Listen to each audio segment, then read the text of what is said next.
Absolutely, Iman, and it's not necessarily that he has much of a choice. You recall this is an operation that follows from an order that was granted by the special tribunal. So if he resists, he'd be basically in contempt of that particular court order because it gives the curators access to any property that he has, access to any financial interest records that have been traced and are yet to be traced. So not much, until that particular order is challenged, not much can be done. He can't really resist any of what is happening. And you can see behind me, the trucks have already arrived to start the process of course, seizing more of his property. We understand that, there were negotiations from last night in terms of what it is exactly that can be taken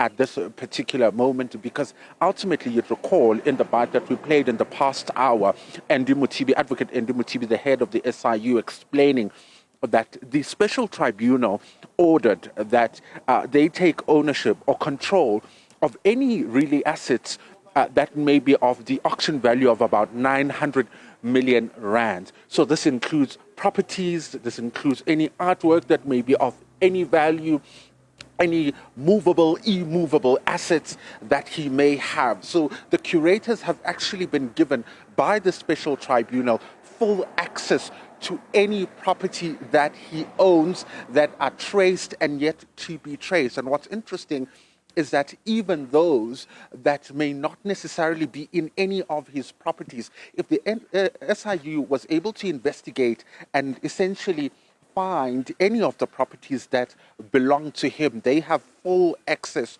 of it and can essentially take control of them at this particular point. And ultimately, the whole point is to recover the funds, the funds that were allegedly looted from the Tembisa hospital. At this current point, Iman, they're saying that they are looking at property to the auction value of about 900 million rand. So you can imagine, the amount of work that is going to be done looking into, all the interests and every single thing that may be in his name.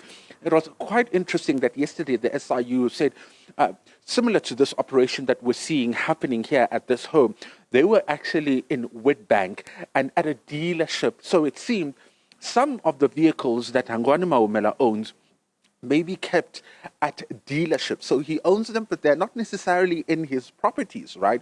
So the SIU, in investigating and in the ways that it does its work, is able to trace those vehicles, where those vehicles are, and is able to take ownership because it is granted the powers by the special tribunal. If you look at that order, it also gives the curators access to information relating to his financial interests, shares. The financial institutions, First Rand Bank, Capitec, Discovery, Time Bank, are ordered to give the curators access to any financial interests that Hangwani may have, because ultimately it is to recover that 900 million rands.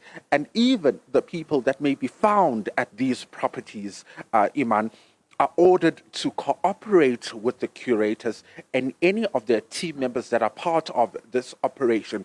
For example, if in this property there is a vault, there is a safe, the curators actually have access, they have the power to go and access that particular vault to find out what is in there. And if there is no cooperation from any of the parties, the curators basically are allowed to use the services of a locksmith who will then grant them access. The order goes as far, Iman, as giving the curators access and permission to take any recordings, video recordings, or pictures during this particular process. You would have seen yesterday the SIU flying its drone above the property, giving us aerial view shot, a bird's eye view of this luxurious property in Sandton. So it's not that Hangwani Maumela has an option really of whether or not he wants to resist.